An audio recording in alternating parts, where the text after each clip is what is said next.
Chers téléspectateurs, bonsoir et bienvenue à votre émission Regard Croisé. Regard Croisé aujourd'hui, nous avons comme invité M. Abdallah Yattara, un habitué de ce plateau. Il est consultant. M. Yattara, bonjour. Bonjour, M. Ou bonsoir. Bonsoir, M. Antoine. Ça va bien? Merci pour l'invitation. Oui. Salut à mes co-débatteurs et bonne émission à nous tous. Et cette semaine? Très bien passé. D'accord. Par la grâce de Dieu. Merci bien. Monsieur... Non, docteur. Ça, je me trompe. Docteur Amadou Touré, enseignant-chercheur. Merci. Merci. Bonsoir, docteur. Bonsoir. Ça va bien? Très bien. Dieu merci. Merci. Monsieur Cheikhoumar Soumano, il est le président des jeunes patrons du Mali. Cher patron, bonjour. Alors, bonsoir Antoine, bonsoir aux téléspectateurs de Renouveau du Mali et de la diaspora. Je voudrais d'abord rassurer les téléspectateurs de la diaspora parce que je viens d'une tournée où j'ai eu la chance d'être dans 3 pays, où les gens demandaient pourquoi je n'étais pas sur le plateau. Il faut qu'on comprenne que c'était dû à des raisons de déplacement. Oui. Et je retrouve ce plateau avec beaucoup plus de joie et en espérant que ce que nous disons ici permettra d'édifier encore plus. Parce que je dois dire que votre émission est très très suivie à travers la diaspora. Merci bien. Voilà. Donc, je dis bonsoir à tout le monde et aussi bonsoir à comment on appelle aux autorités maliennes, à tous à vos amis de la presse et tout ça. Merci bien. Merci. Et à travers vous aussi, nous saluons vraiment toute la diaspora malienne. Ouais, donc, monsieur Bassirou Sidibé, il est consultant. Monsieur Sidibé, bonsoir. Bonsoir, monsieur Antoine. La semaine a été mouvementée ou... Très, très mouvementée, très agitée comme d'habitude. Agitée même? Oui. Okay. Ça fait 2 semaines quand même qu'il y a beaucoup de turbulences. Voilà. Et je profite pour souhaiter la bienvenue à monsieur Kumar. D'accord. Merci. Merci bien, Sidibé. Donc, aujourd'hui, nous avons 2 thèmes. Le premier thème, c'est la question du carburant. On a vu en début de semaine, lundi, mardi, vraiment... à Bamako surtout, vraiment, c'était très très mouvementé, même si il y a quelques jours ou bien quelques semaines, certaines régions comme Mopti, Ségou ont connu ce problème, mais Bamako était épargné de ça, mais nous avons vu en début de semaine vraiment des attroupements partout dans les stations à Bamako. Et le deuxième thème, c'est la rentrée parlementaire. On peut le dire, la session d'octobre du CNT. Donc nous allons commencer par le premier thème. Je vais vers Abdallah Yattara. Abdallah, en début de semaine, vraiment, Bamako a été mouvementé avec cette pénurie d'essence, on peut le dire. Sinon, je pense que le gasoil était là. Donc, avec l'essence, les motocyclistes, les automobilistes, vraiment, c'était un problème très très sérieux parce que le carburant, c'est le quotidien, c'est le moteur même de la ville, c'est le moteur, on peut même dire, de l'économie. Quelle a été votre première analyse avec cette pénurie de carburant à Bamako? Merci bien, M. Antoine. En fait, je l'ai même signalé une fois sur ma page Facebook, c'est que j'ai interpellé les autorités par rapport à ça. Il est du devoir de... un peu le micro vers là. Il est du devoir quand même d'un gouvernement, et chaque fois qu'il a crise sur un secteur donné, et que fait des honorables, enfin les membres du CNT, donc interpelle le ministre en question pour donner des explications afin que le peuple, le citoyen lambda, sache vraiment de quoi est-ce qu'il s'agit réellement. Mais malheureusement, notre CNT n'a jamais fait ce cas des interpellations des crises, donc on les gère autrement. Et heureusement, le gouvernement aussi a communiqué, mais à travers le directeur de l'OMAP, Office malien des produits pétroliers, et puis le directeur adjoint de la direction générale du commerce et de la concurrence. Donc ils ont fait un point de presse au niveau de la primature, où ils ont vraiment reconnu effectivement la situation. Mais effectivement, ils avaient promis une nette amélioration le lendemain. Ce qui s'est produit effectivement. Donc on a vu à peu près 300 citernes sur Bamako. Donc je crois que 48 heures quand même, les gens ont été vraiment servis. Et je crois que, mais malheureusement, je crois que tant que ça ne tourne pas normalement, et ça risque d'amener une nouvelle pénurie. Et je crois que ça s'est récent depuis hier d'ailleurs. Et je crois que les gens se sont ravitaillés, mais malheureusement, il y a tellement de courses à faire. Et finalement, on est encore retourné pratiquement dans la pénurie. Et sûrement que le gouvernement a d'autres solutions, encore sûrement que d'autres systèmes aussi sont en route pour vraiment reprendre l'approvisionnement. Je crois qu'il va falloir qu'on trouve définitivement une situation à cette pénurie de carburant, parce que le carburant représente essentiel dans une économie. En fait, je peux dire que le carburant est transversal et ça touche tous les secteurs. Donc pratiquement sans que tu assures tous les secteurs, qu'on ne trouve pas une solution idône par rapport à ça, ça peut amener une paralysie de l'économie. Tenez-vous bien que le carburant, lui seul, c'est un tiers des importations. C'est un tiers des importations et que quand on prend par exemple au niveau de la douane, les recettes de la douane à 60-70%, le bureau du pétrole, là où on dédouane le carburant, c'est 70% des recettes de la douane. C'est-à-dire que quand la douane fait 884 milliards comme en 2024, et 60 à 70% relèvent du bureau du pétrole. Donc il va falloir franchement qu'on trouve une solution à ça. Et même là, l'énergie, même on s'en ressent. Et les 19 heures étaient un peu respectées, mais avec la pénurie de carburant, on est encore retombé dans les 6 heures. Donc vraiment, il va falloir trouver une solution structurelle à ça pour qu'on sorte de ça. D'accord. Et Monsieur Cheikh-Oumar Soumano, vous êtes dans le milieu économique. Les autorités quand même ont diligenté des mesures vraiment pour l'approvisionnement en carburant. Mais vous, en tant que jeune leader, quand vous avez vu cette pénurie, la première analyse, c'était quoi? Merci bien, Antoine. Déjà, moi, je voudrais faire un constat. Quand j'ai constaté, je n'étais pas au Mali déjà, mais je voudrais d'abord demander à la population d'aider les autorités à mieux gérer cette question-là. Pourquoi? Parce que qu'est-ce qu'on voit? Chacun se met à mettre n'importe quoi et n'importe quelle image sur les réseaux sociaux. Et donc, souvent... Le progrès général même a fait une mise en garde. Moi, le premier constat, c'est cela. Je me suis dit, il faut que nous, population, nous puissions aider nos autorités à mieux gérer cette crise-là. C'est extrêmement important. Parce que quand on met des images, souvent même je ne regarde pas, mais après, ça fait comme si c'est la fin du monde, alors que les gens ne savent pas la portée. Et donc, à ce niveau-là, c'est là où on crée la psychose. Et je vois Abdallah qui dit qu'il y a une pénurie. Pour moi, aujourd'hui, d'abord, je vais saluer la réaction très, très prompte des autorités, parce que n'importe quel pays, face à cette situation de crise, on ne peut pas prévoir cela, par exemple. Vous avez vu ce qui s'est passé quand les djihadistes changent de stratégie en termes de modus operandi. Au lieu de s'attaquer à des cibles militaires, ils vont maintenant directement détruire les citernes. Ça veut dire quelque part qu'eux, ils disent maintenant nous... Les gens ont été pris de court, hein? Ben voilà. Donc, pour moi, j'ai dit, il ne faut pas...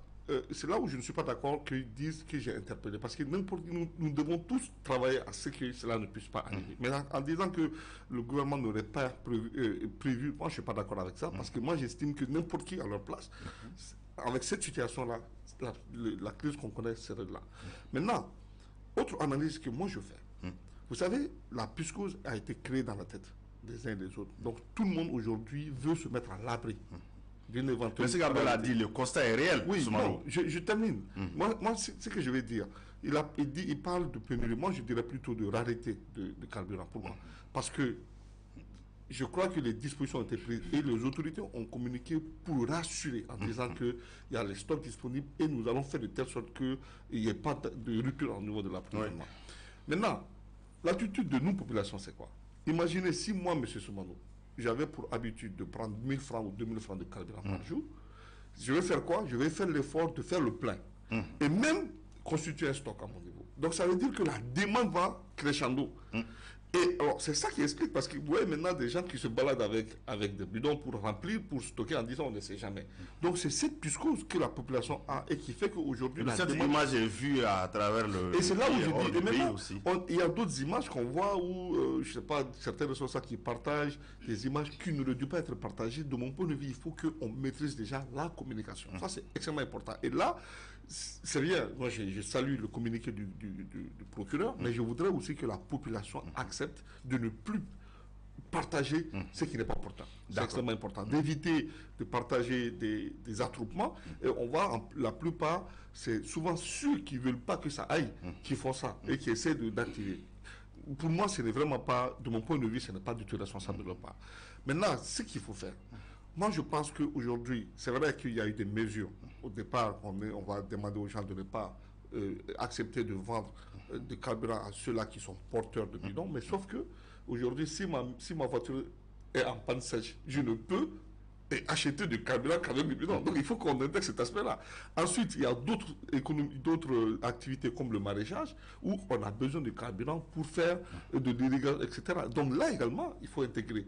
Et ce que j'ai aimé par ailleurs, et je terminerai par cela, c'est qu'il y a eu, pour gérer l'attroupement, il y a eu certaines stations qui ont carrément créé la discipline. Donc vous venez, vous faites le rang et vous êtes servi. Et donc, et là, c'est là où on se rend compte que ça va très vite. Mais maintenant, après, il faut aussi noter qu'il peut y avoir des complicités. Parce qu'il y a certains aussi, et c'est le pain béni pour eux, pour faire de la surenchère. D'accord. Vous avez lancé un appel à la population, d'accord, mais en réalité aussi, M. Soumano, il faut soigner la plaie. En réalité, il y a tout ça, hein, vraiment, la population doit faire ça, il faut pas être paniqué. Mais en réalité, il y a un problème. Parce que, pourquoi il y a l'attroupement? Parce qu'il y a un manque. Oui. C'est ça la plaie, quoi. Oui, mais justement, moi je ne parle pas de l'attroupement. En fait, vous savez, c'est quoi? Moi, je vous dis une chose. Hein. Moi, je me suis amusé à faire le tour des stations. J'ai discuté, comme vous dites, ici, étant président des opérateurs jeunes opérateurs économiques, j'ai des opérateurs qui sont dans le carburant. Mais vous savez, aujourd'hui, dès l'instant que vous commencez à vendre, tout le monde appelle, venez, il y a du carburant ici. On ne gère pas parce qu'on n'est pas habitué à ça. Si vous, d'habitude, vous avez maximum 10 personnes qui viennent à la fois, mais vous vous retrouvez avec 500 personnes. Comment on va gérer cela? Donc c'est là le souci. Maintenant, là aussi, il y a un gros défi. Et là, je pense que jusqu'à preuve du contraire, les autorités ont encore la main. C'est que, premièrement, il faut gérer la question de rareté. Moi, je ne parlerai pas de pénurie, mais je parle de rareté. Il faut gérer la question de rareté. Mais il faut aussi gérer la question de la surenchère. Il ne faut pas qu'il y ait la surenchère. Et donc, jusqu'à preuve du contraire, bien qu'il y ait cet attroupement, mais aucune station, aujourd'hui, en tout cas, qui vend, ne vend au-delà de ce prix indiqué. Donc ça, c'est quand même quelque chose de bien. Il ne faut pas seulement voir le verre à moitié vide, mais il faut aussi voir le verre à moitié plein. Donc le rôle de nous tous, c'est de se remettre en cause, d'aider à ce qu'on gère cette période. D'accord, je vais revenir avec le deuxième tour de table. Docteur Touré, avec ce début de semaine, lundi, mardi surtout, parce que le mercredi, vraiment, ça a commencé à aller. En réalité, aujourd'hui, même si les autorités ont beaucoup fait, mais comme on l'a dit, il faut soigner la plaie. En réalité, que faire? Parce que réellement, déjà, ça crée une psychose. Et puis, les gens vont dire, est-ce que ça va s'atteindre à ça? Est-ce que demain, le mois prochain, dans 6 mois? Bon, cette peur est palpable, vraiment, quand nous voyons les causeries à Bamako. Donc, quand vous avez vu cette pénurie, en réalité, votre première analyse a été comment? Bon, d'entrée de jeu, il faudrait contextualiser. Pourquoi tout ceci? Pourquoi cette guerre asymétrique? Pourquoi la rareté du carburant? Pourquoi attaquer les unités industrielles? Pourquoi attaquer les pauvres civils qui voyagent entre Bamako et Ségou? Le contexte, c'est pour dire que lorsque le Mali, par souveraineté, a dit non, il fallait s'attendre. Le courage politique, dire non à toute ingérence, dire non à toute présence extérieure qui n'est pas conforme aux attentes de la population. Et c'est ce courage en disant non qui a amené tout ceci. Quand on dit non, il faut forcément le plier. L'histoire a montré avec Ahmed Sékou Touré, il avait dit non en son temps, il avait dit quoi? Un non pour une coopération fraternelle, amicale, basée sur les intérêts des deux peuples. Donc c'est pour dire que, et aussi le contexte dans lequel nous nous trouvons, si nous voyons l'origine. À l'origine, qu'est-ce qui s'est passé? C'est tout simplement, c'est ce qui a commencé, c'est pour maintenir les patrouilles fixes. Tout ceci, moi je vois, c'est les questions sécuritaires politiques qui m'intéressent beaucoup plus économiques. Parce que quand on parle de politique, on a fait tout ceci pour asphyxier, pour arrêter la montée en puissance des femmes. Je donne un exemple. S'il n'y a pas de carburant, pas de patrouille. S'il n'y a pas de carburant, pas de mobilité. Et si nous voyons encore le nom malien, il répond à quoi? Qu'est-ce qui s'est passé? La fermeté des autorités a poussé les touristes et les sponsors à changer de stratégie. La stratégie consiste à quoi? À paralyser, non seulement l'économie, parce que comme ça a été cité, pas de carburant, l'économie flambée, les riz, etc. vont augmenter. Et plomber quoi? La montée en puissance des femmes, parce que tout le monde sait que les blindés, les voitures consomment plus de carburant. Plomber quoi? La desserte ou la fourniture de l'électricité. Plomber quoi? Paralysie carrément de l'économie, qui vise à quoi? À mener une tension sociale. Donc, politiquement, qu'est-ce qu'on retient? Si on voit le lien de tout ce qui se passe comme carburant, comme guerre asymétrique, comme tension, comme désinformation, vise quoi? ça ne vise que le pouvoir politique. Commençons par le terrorisme, l'attaque de drones, l'attaque des camps, c'est dans une autre stratégie. Et je sais quand même quand le gouvernement va avoir des solutions à cette situation de transport de carburant, le tourisme va encore s'adapter par d'autres mécanismes qui vont mettre la pression sur les autorités. Mais docteur Touré, le carburant ne vient pas de chez nous, hein. Même s'il y a, par exemple, il y a des gens qui ont intérêt à ce que le Mali soit déstabilisé, mais en réalité aussi, nous sommes un pays continental. Donc, toutes les marchandises qui arrivent là, c'est pas que ça arrange les Maliens seulement, et aussi ça impacte leur économie, c'est ce que je ne comprends pas. Oui, en réalité, pour comprendre ceci, il faudrait comprendre les enjeux. Quel est l'enjeu? L'enjeu, c'est que le Mali a servi d'exemple pour une indépendance souveraine et totale.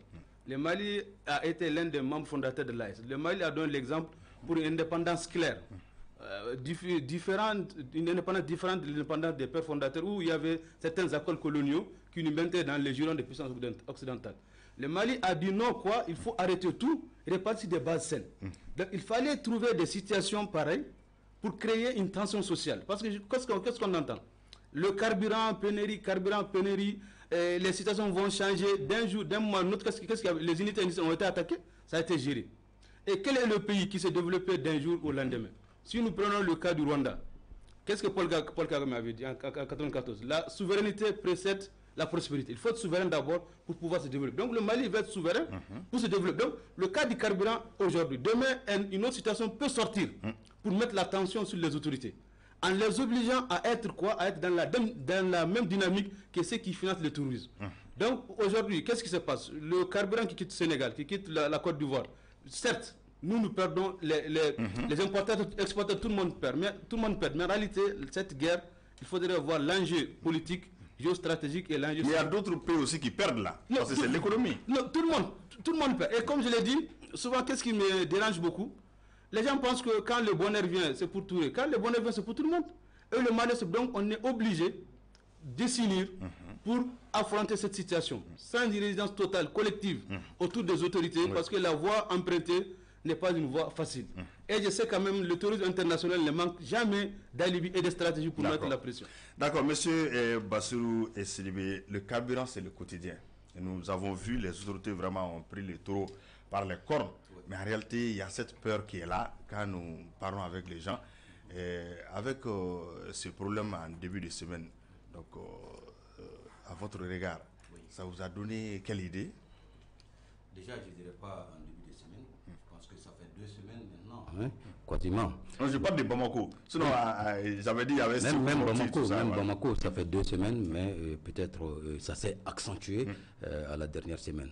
Voilà, pour moi c'est une situation inédite, du jamais vu au Mali, une première déjà. Contrairement à ce que M. Soumano a dit, je dirais que c'est une pénurie très sévère dans plusieurs villes de Bamako, parce qu'on a vu quand même que des stations-service sont à sec ou bien desservant très peu. Et là, ce n'est pas une bonne situation. Et on a aussi constaté de longues files d'attente dans dans certaines stations, encore où les pompes sont approvisionnées. Voilà. Mais il semblerait aussi que certaines stations de grandes compagnies ont dû fermer temporairement ou bien limiter leur distribution. C'est là aussi, il faudra voir aussi la limitation ou bien le niveau, le très peu niveau du stock stratégique national. Pour moi, ces stocks seraient épuisés, puisqu'il était censé couvrir quelques mois, mais quelques jours, pas quelques mois, quelques jours, mais apparemment, si ces stocks ne peuvent plus fonctionner comme il était prévu pour son fonctionnement, donc ça va jouer aussi sur ça.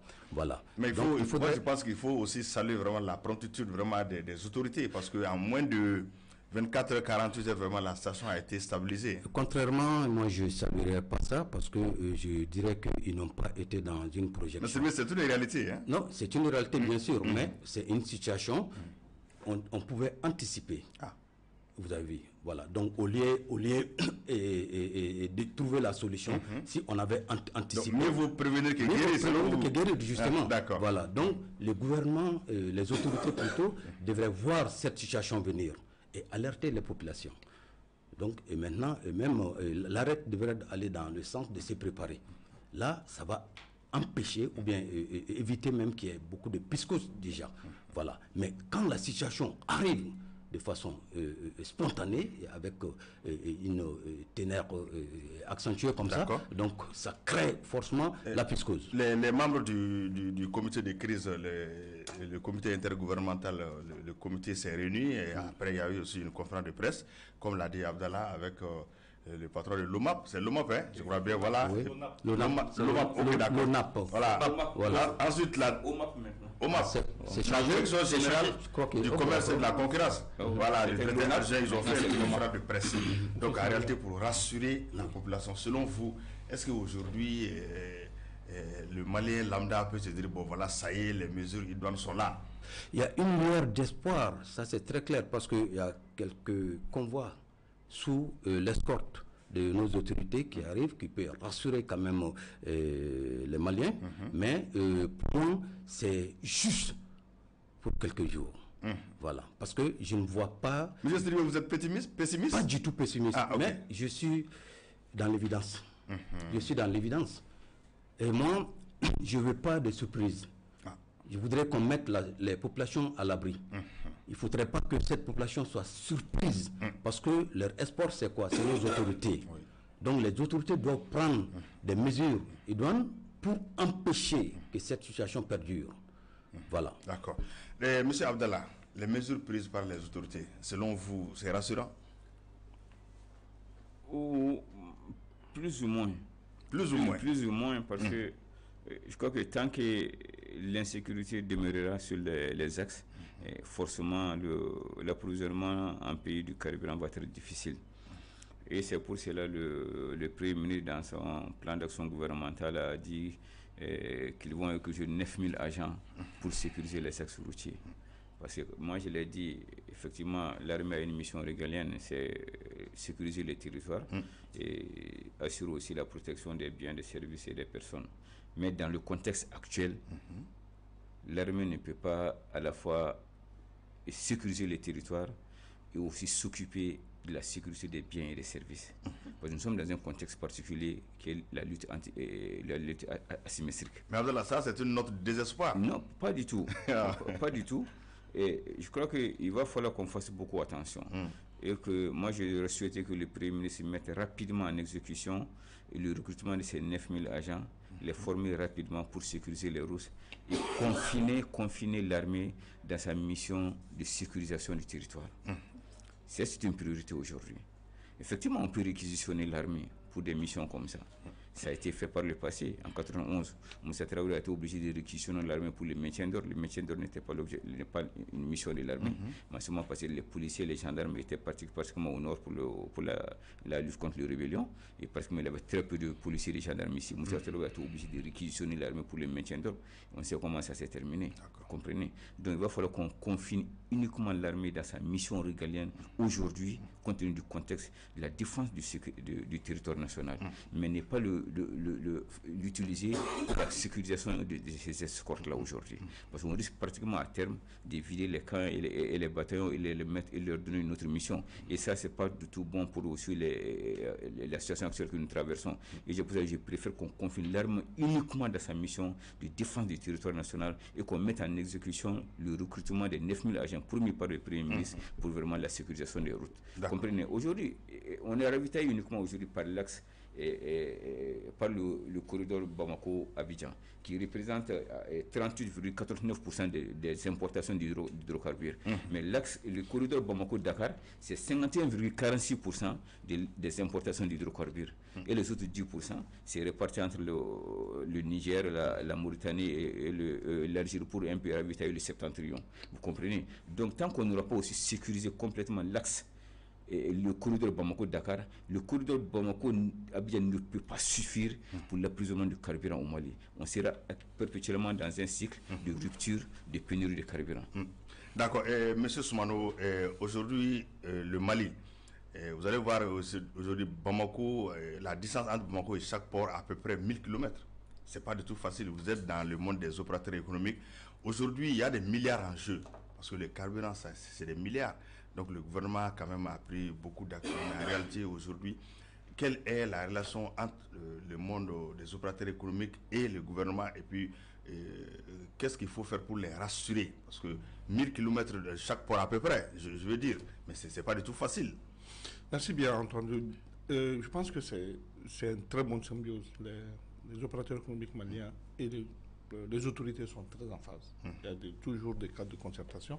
Et là, je devrais saluer même le ministre du Commerce et de l'Industrie qui tient beaucoup à ça. Parce qu'il faut rassurer, il faut aussi faire respecter la loi. Ça, c'est important parce qu'il ne s'agit pas aujourd'hui que pendant cette période de rareté, et je viendrai pourquoi je parle de rareté, qu'il n'y ait pas de surenchère. Et c'est là où, s'il y a surenchère et que l'État ne parvient pas à contenir, qu'on pourrait parler d'une responsabilité de l'État. Mais l'État, jusqu'à preuve du contraire, fait respecter, en tout cas, ce que la loi dit, en termes de prix minimum auquel il faut vendre le carburant. Alors, M. Sidibé, pourquoi je ne parle pas de pénurie? Je fais juste une démonstration toute simple. Je prends l'exemple sur moi-même. En période normale, je prends du carburant en fonction de mon pouvoir d'achat. Donc, si je prends 5 000 ou 10 000, j'essaie de gérer. Et quand il y a ma réservoir qui s'allume, je prends encore pour faire mes courses. Mais qu'est-ce qui se passe actuellement?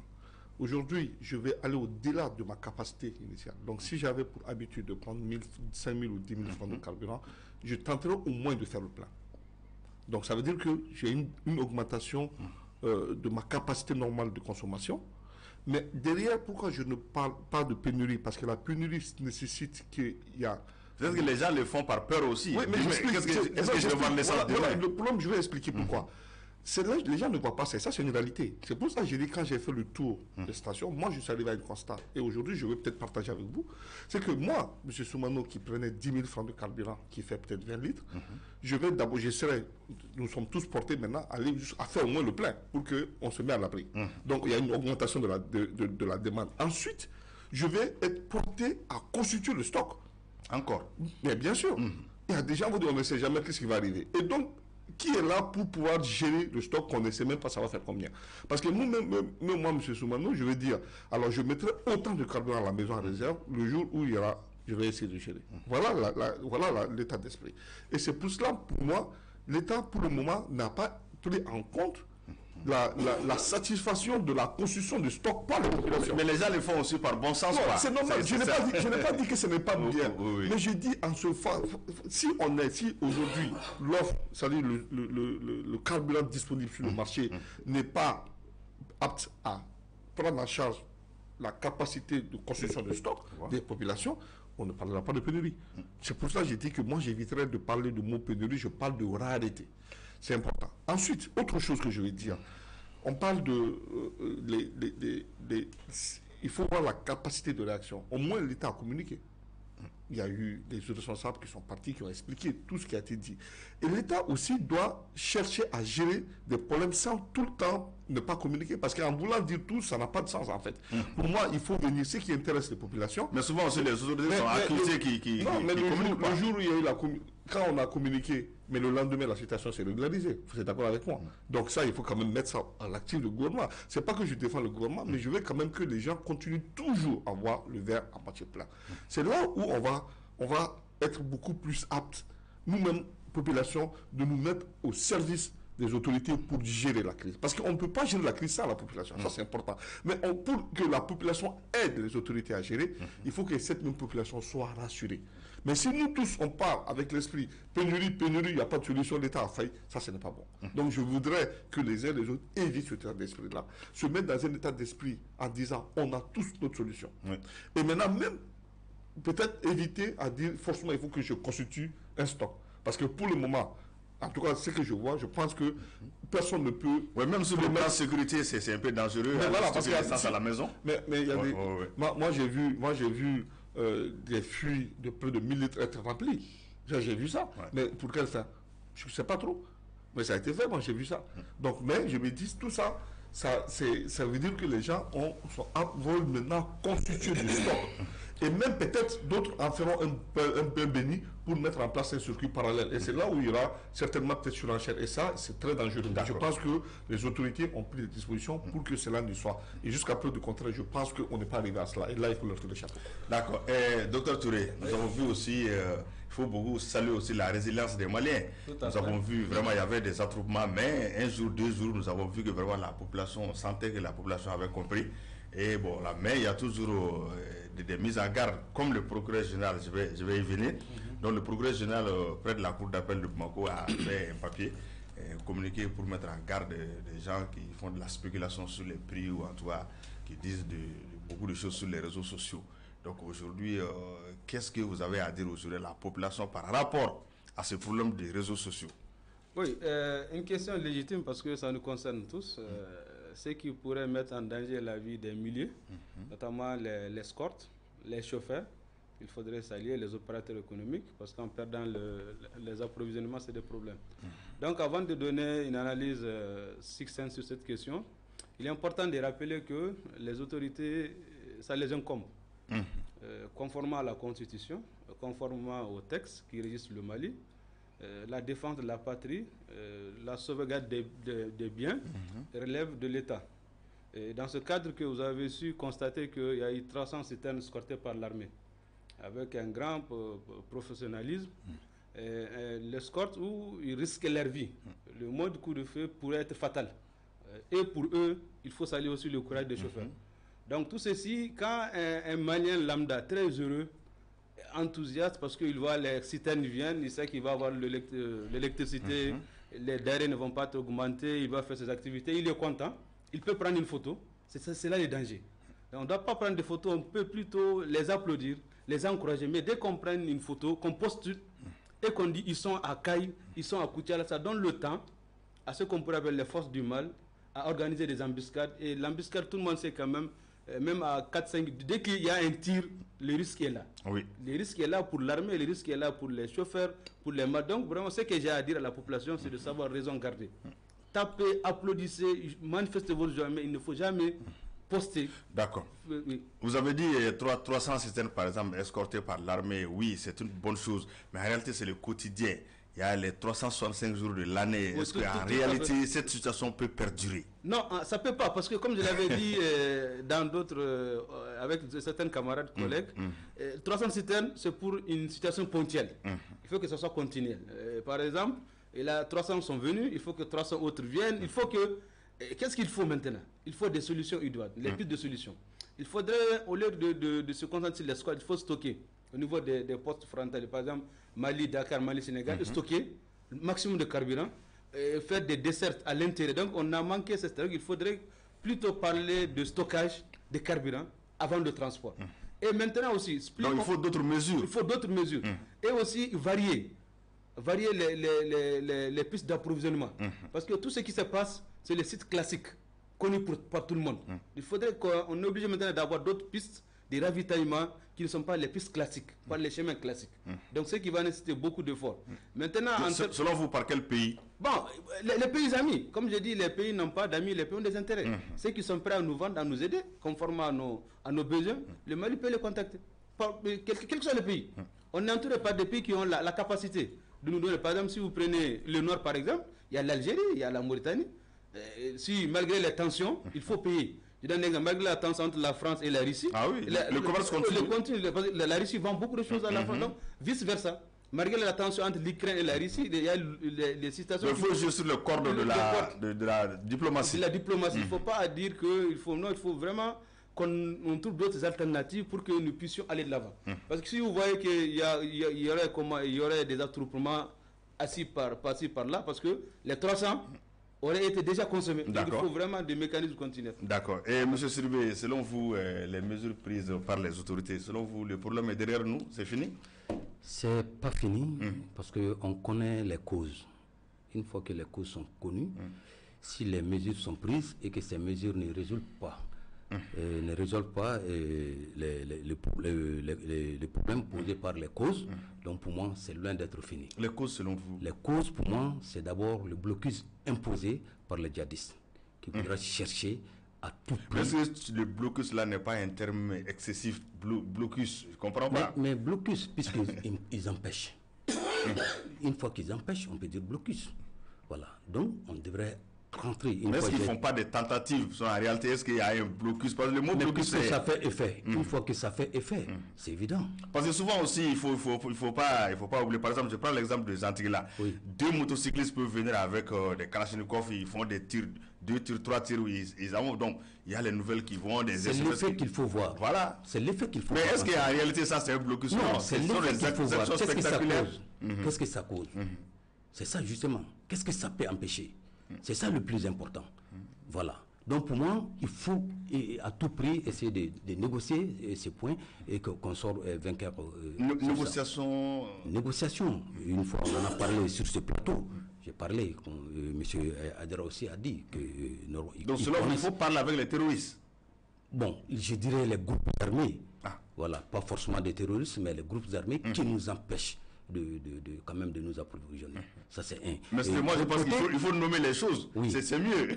Oui, parce que ça, deuxième cause, ça va rentrer aussi dans le cadre de la dégradation du contexte sécuritaire général. Et tu as vu ça aussi, il faudrait qu'on aille à tout prix vers la paix. Ça, j'en ai parlé ici sur ce plateau. D'accord. Troisième cause, je parlerai de nos dépendances. Notre forte dépendance à l'importation de nos produits. Le Mali ne produit pas de pétrole sur son territoire. Oui. Voilà, nous importons tout, tous. Voilà, donc il faudrait essayer de voir comment on peut solutionner à ça. Maintenant, l'autre, le stock national, ça doit être un stock stratégique qui devrait quand même couvrir. Puisqu'on connaît, quand on fait une évaluation, on doit savoir la consommation mensuelle, journalière, etc. Donc il faudrait que ce stock arrive à couvrir au minimum 2 mois. Et pendant ces 2 mois, on peut trouver une solution. Voilà. Donc je dirais à M. Soumano que nous sommes dans un cadre de pénurie parce que jusqu'à présent... Vous maintenez le terme? Je maintiens. Jusqu'à présent, j'ai quitté Badalabougou pour venir ici. Mais je suis passé par peu de stations. Mais il n'y a personne. Donc les gens ont... Aujourd'hui même? Aujourd'hui. Okay. Les gens ont beau s'approvisionner ou bien se constituer des stocks à la maison. Ça ne peut pas être la cause, la raison qu'il n'y ait pas de pénurie. La pénurie, c'est quoi? C'est l'absence. S'il n'y en a pas, si on n'arrive pas à trouver ce dont on a besoin, c'est ce qui crée. D'accord. Oui. Moi, je pense que ce n'est pas pénurie, c'est une réalité temporaire. Encore une fois, moi, je reviens sur ce terme. Mais quelle est la différence entre pénurie et réalité maintenant? Non, mais c'est ça. Je l'explique, j'ai dit. Pour moi, pénurie, c'est le manque d'un bien, d'un produit nécessaire à une consommation. Oui. Par contre, pourquoi moi je parle de rareté temporaire? Au-delà de ce besoin nécessiteux, c'est nécessaire, je vais dire, les gens ont un autre besoin, ça c'est de constituer le stock. Il a parlé du stock national, mais ce stock national est censé couvrir les besoins en termes de nécessité en fait. Mais est-ce qu'aujourd'hui, moi, M. Soumano, j'ai un besoin normal de 10 litres, mais au-delà, je vais constituer 100 litres de stock? Est-ce que là, si les 110 litres là, l'État ne parvient pas à satisfaire, est-ce que pour autant on doit s'en prendre l'État? Parce que l'État a... Non, par exemple, si la consommation, exemple, de Bamako, c'est 500 000 litres, donc si les gens prennent le double, donc ça va faire 1 million. Mais ça va faire 1 million. C'est ça qu'il faudrait voir. Mais c'est ça qui échappe à beaucoup de gens. Et si vous voyez là, tous ces gens-là, en fait, l'image qu'on a, vous pensez que c'est pour juste aller faire le nécessaire? C'est éventuellement pour constituer le stock. Et donc, ça aussi, c'est le problème qu'il faut gérer. C'est là où je dis, si on parle, qu'il faut qu'on ait tous les éléments. Et moi, je sais comment je parle sur ce thème, parce que je me suis amusé à discuter. Il y a d'autres qui refusent volontairement de le vendre. Parce que quand vous dites pénurie, ça va amener à une inflation. Et l'État n'a plus de maîtrise. C'est pour cela, moi, j'évite de parler de pénurie. Et si l'État même dit que le stock national permet de couvrir, parce que, comme vous l'avez dit, il y a une certaine évaluation du besoin national.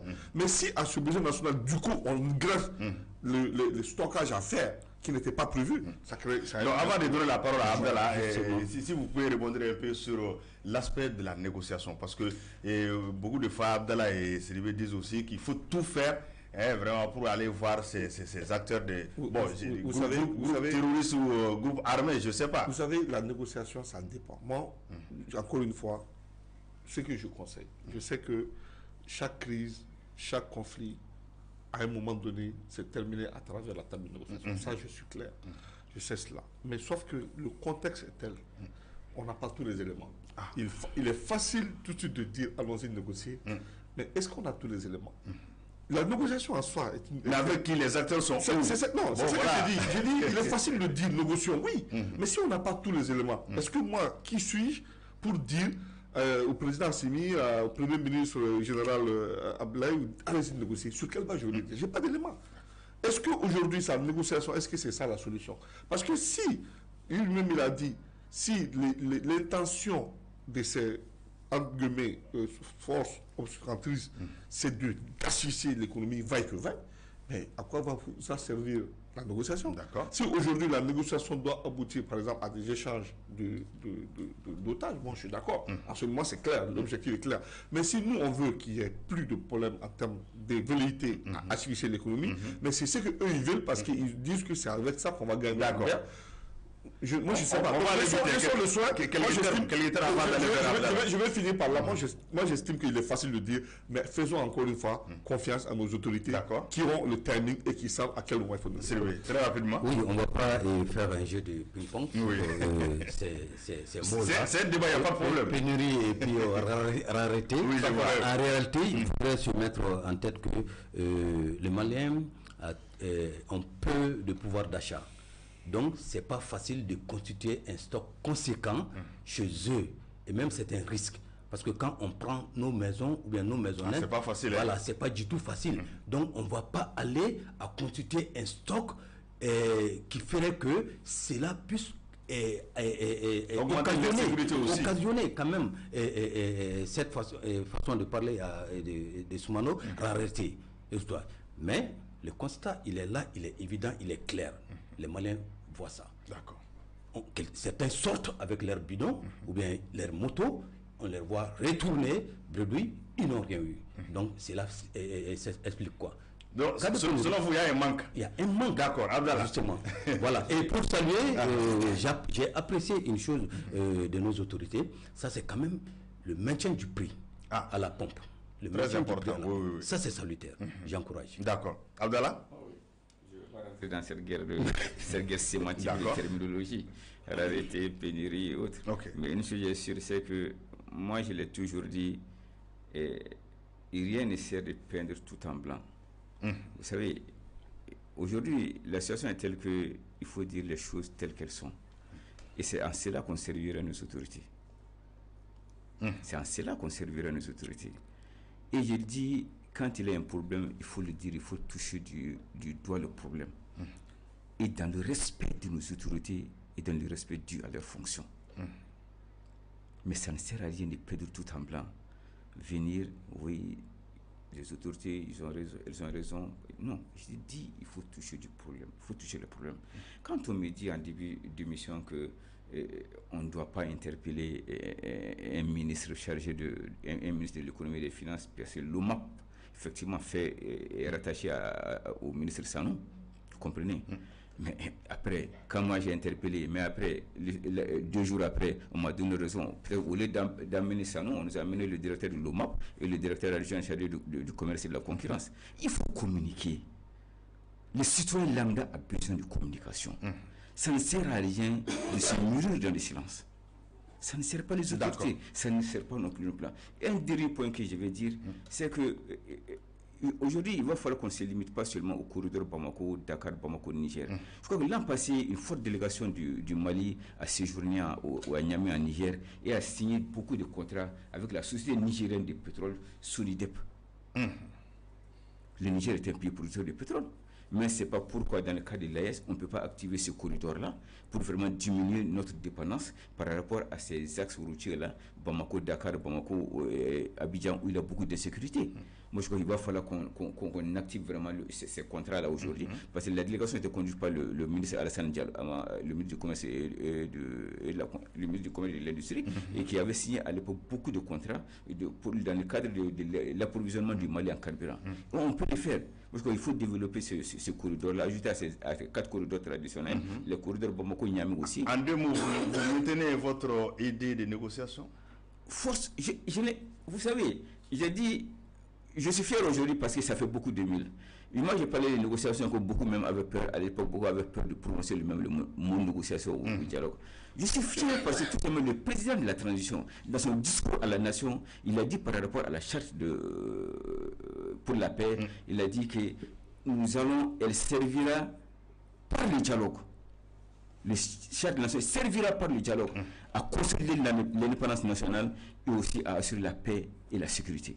Il a dit bien par le dialogue. Mais il y a des conditions aussi. Il y a aussi le ministre, le premier ministre. 5 jours après, il était à la tribune des Nations Unies. Il a parlé de cette même charte pour la paix. Il a dit que nous allons nous approprier le processus national de paix en activant les mécanismes traditionnels. C'est autre chose que le dialogue. Vous comprenez? Ça finira toujours par là. Quand on dit qu'on ne sait pas avec qui négocier, écoutez, ce problème-là, c'est qui? C'est Yad, c'est Koufa. Moi, je me demande comment on peut dire on ne sait pas avec qui négocier et dans quelles conditions il faut négocier. Qui ne sait pas que Koufa et Yad veulent aujourd'hui appliquer la charia au Mali? C'est pourquoi on a demandé dans le dialogue intermalien, dans sa thématique paix et sécurité, d'engager un dialogue doctrinal. Si on se sert aujourd'hui, là c'est plus profond. Les élus de Tombouctou, le Haut Conseil islamique, quand vous leur donnez le mandat d'engager un dialogue doctrinal avec ces djihadistes-là, ils pourront les convaincre. C'est une question de stratégie. Ils veulent juste la charia. Mais nous avons les érudits pour ça. Les érudits de Tombouctou, les érudits du Haut Conseil islamique. Utilisez-les pour le dialogue doctrinal. C'est une solution aussi. Mais quand on veut aussi fuir le débat, on ne connaît pas avec qui négocier, quelles sont leurs préoccupations. Non, je vous dis, d'accord, on ne doit pas faire le faux fiant. On va sortir de ce thème. Allez-y. La question. Allez-y. Non, toujours, on va rebondir sur la question de la négociation parce qu'en réalité, il y a eu beaucoup de personnes aujourd'hui, bon, on ne parle pas assez, mais maintenant d'autres disent qu'il faut tout faire faut finir tout conflit. Donc la fin, c'est la négociation. Mais le problème du Mali est un problème spécifique. Que faire sur cette question de négociation? La question, qui a dit qu'on négocie? Il y a les conditions de la négociation. Les conditions sont claires et nettes. Le président l'a dit. Donc c'est pas la négociation à tout prix. C'est-à-dire que l'État veut négocier, mais l'État a imposé des conditions. L'État veut négocier, l'État a mis en œuvre la charte pour la paix et la réconciliation. Il faut rentrer dans ça. L'État veut négocier, Youssouphi même a été honoré par un prix. Mais les conditions sont connues. Tout ceci, comme je vous l'ai dit, il y a les enjeux politiques, sécuritaires et géostratégiques. C'est le terrorisme, c'est la guerre. D'autres veulent l'indépendance. D'autres veulent imposer la charia. Mais les éléments qu'on a, des gens brûlent le carburant, les gens attaquent les civils. Est-ce que ceux-ci sont liés aux enjeux politiques? Est-ce qu'ils sont liés aux enjeux religieux? Aux enjeux, c'est qu'est-ce qu'il faut faire? Peut-être c'est des actions de pression, je ne sais pas. C'est des pressions pour montrer qu'ils sont là, mettre la pression sur la population. Les canaux utilisent. Les canaux qu'ils utilisent, c'est quoi? C'est mettre la population, surtout la guerre asymétrique. Maintenant, l'État dit que je veux négocier, mais l'État a imposé ces conditions. Ces conditions sont connues. Maintenant, à la grande question, faut-il négocier avec X ou Y? Moi, je n'entre pas dans ce débat. C'est ce que j'ai dit, les conditions sont connues. S'il faut négocier, revenez dans le cadre de la loi. 2 mots sur le carburant avant de laisser le thème. Pour le carburant, pour moi, c'est toujours la guerre asymétrique qui continue. Parce qu'il faudrait mettre l'enjeu sécuritaire. Le carburant a un lien avec le tourisme international. Qu'on le veuille pas, tout ce qu'on entend. Et l'assurance de la population? L'assurance de la population, c'est la résilience. Parce que dès qu'on a dit non, le chemin ne va pas être facile. D'accord. Il faut être résilient. Sylvie. 2 mots sur le carburant, nous avons justement, oui. Il faudrait trouver des solutions rapidement parce que les conséquences pourraient être lourdes. Voilà, quand on parle de conséquences, il faut quand même voir le transport interurbain, même sous-régional peut être paralysé, et la mobilité interne aussi peut être paralysée.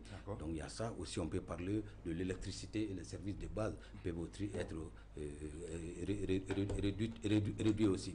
Voilà, on peut parler aussi de l'aspect économique. Il y a beaucoup d'industries, ou bien même les hôpitaux peuvent être arrêtés ou ralentir leur activité. Donc il y a l'inflation aussi qu'il faudrait voir, peut venir.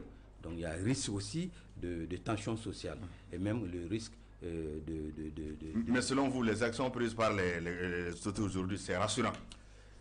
Il y a une lueur d'espoir, mais moi je pense qu'il y a beaucoup à faire, il faut beaucoup d'implication. Aujourd'hui, c'est un jeu de mots. Il faut impliquer le maximum de personnes. Ce n'est pas les recrutements et les armes qui feront aujourd'hui cette paix. D'accord. Voilà. Donc, M. Soumano, pour sortir de ce thème-là, en réalité, aujourd'hui, les actions menées par les autorités, c'est rassurant pour la population? Moi, je vois toujours le verre à moitié plein. Moi, lui, il parle toujours, il voit le verre à moitié vide. Moi, je vois le verre à moitié plein. Donc, déjà... Est-ce que c'est pas la même chose? Non, c'est pas la même chose. Moi, voir le verre à moitié plein, ce n'est pas une lueur, c'est un grand espoir. Ce n'est pas une lueur d'espoir, c'est un grand espoir. Et verre à moitié plein, déjà, ça rassure la population. Verre à moitié plein, c'est dire que ce qui est fait est déjà bien. Verre à moitié plein, c'est de dire chacun doit s'impliquer. Verre à moitié plein, c'est de dire nous allons, certes, des conséquences, et ces conséquences, nous devons avoir des difficultés, mais nous ne pouvons pas dire que ces difficultés vont nous empêcher d'avancer. D'accord. C'est ça, voir le verre à moitié. Abdallah, pour sortir du thème. Vivement qu'on trouve la situation. Moi, j'ai parlé d'une situation... Tu as fait le plein? Oui, le plein de carburant. Non, pas du tout. Ah bon? Je n'en trouve même pas. C'est vrai, moi j'ai quitté Amdalay. J'ai quitté Amdalay, jusqu'ici, j'ai dit toutes les stations étaient vides. Mais il y avait 2 stations, je ne ferai pas de publicité, mais il y avait sérieusement d'attroupement, c'est 2 stations corridors. Ce matin? Oui, 2 stations corridors. Okay. À Badalabougou, 2 à Badalabougou, effectivement, 2 stations corridors. Mais il y avait même les gendarmes qui étaient là pour le maintien. Comment on a fait bout tout le temps? Voilà. Il passe obligatoirement. Non, il peut venir tout droit. Il fait sa petite enquête aussi. On va terminer avec les carburants. Il est parti distribuer des tableaux par rapport à... d'accord. Quelque part aussi qui m'a fait dévier. Alors, voilà, donc je crois qu'il serait bien quand même de construire une situation d'ensemble par rapport à là aujourd'hui. Je crois que le pays a trop souffert. 2012 à aujourd'hui, je crois que c'est plus long que toutes les guerres du monde. Je crois qu'on n'en peut plus. On n'en peut plus. Et je crois que, je l'ai dit, les armements ont montré leurs limites aujourd'hui. Il va falloir qu'on intègre forcément le paramètre de dialogue et de négociation. Il faut être plus résilient encore. On sera résilient. On sera résilient. Mais dans la vérité de la communication. D'accord. Dans la vérité de la communication, le Mali est résilient. Le temps est vraiment parti, mais on va survoler un peu le deuxième thème. Il y a eu la rentrée parlementaire, le CNT. Donc, et lors de cette rentrée parlementaire aussi, le président du CNT a beaucoup fustigé les puissances étrangères, les forces qui sont là, qui veulent déstabiliser le pays. Il y a aussi beaucoup de projets de loi qui seront donc sur la table. Docteur Touré. Oui, la session d'octobre, c'est toujours la continuité. Mais on va être rapide, hein, il y a la continuité de l'État. Parce qu'il y a aussi l'affirmation de la solidarité par la présence des délégations du Burkina et du Niger. À peu près une trentaine de projets de loi, comme tu l'as souligné. Il y a aussi la loi des finances. Il a profité aussi pour rappeler le contexte dans lequel on se situe. Comme il avait dit, le carburant a un lien avec l'autorité internationale. C'est toujours un projet de déstabilisation politique. L'armée, la montée en puissance, on veut paralyser tout, on veut arrêter le développement parce qu'on a choisi de dire non. Parce qu'il faut voir, tout est lié, le non politique, enjeux sécuritaires économiques. Donc c'est sanitaire et aussi, qu'est-ce qu'on peut retenir? Le CNT joue son rôle par rapport au projet de loi, la continuité institutionnelle, mais le CNT devrait aller au-delà. Parce que comme on l'a dit, le CNT a pour rôle l'évaluation des politiques publiques. Pouvait interpeller les ministres, pouvait se donner plus de dynamique en représentant le peuple dans des moments de difficultés. Donc ceux qui sont en train de faire ce bien, mais on attend de plus du CNT. D'accord, pour plus d'interpellations. D'interpellations, au moins que les populations sentent que les membres sont actifs en gérant les problèmes au quotidien. D'accord, M. Strivé. Oui. Bon, il s'agit notamment d'une session budgétaire sur le projet de loi des finances 2026. Voilà, donc qui parle de ce projet, parlera obligatoirement du budget national. Et ce budget, quand on prend l'historique, le président du CNT, il a raison, parce que ce budget était quand même largement couvert par l'extérieur, nos anciens partenaires, je dirais les partenaires traditionnels, qui ne sont pas là aujourd'hui. Alors il faut aller vers le cap, où trouver ces gaps aujourd'hui. Donc cela va poser d'énormes problèmes aujourd'hui, et surtout dans ces contextes difficiles de sécurité. Et Touré a demandé plus d'action avec les membres du CNT. Selon vous, il faut interpeller les ministres, il faut être vif, il faut être... Oui, on a beau être vif ou bien prendre des actions qu'il ne faut pas, peut-être c'est pas ça la solution aujourd'hui. La solution... Mais c'est leur rôle. C'est leur rôle. Le contrôle de l'action gouvernementale. Le contrôle, d'accord, mais on contrôle qui aujourd'hui? En réalité, pas de fonctionnement. S'il n'y a pas de fonctionnement, qu'est-ce qu'on va contrôler? Ah, mais le gouvernement est là, un parlement est là. Justement, il y a quand même il y a eu un contrôle comment dirais-je, sur l'année 2024 ils doivent au CNT, ils doivent examiner ça. Ça fait partie de la session.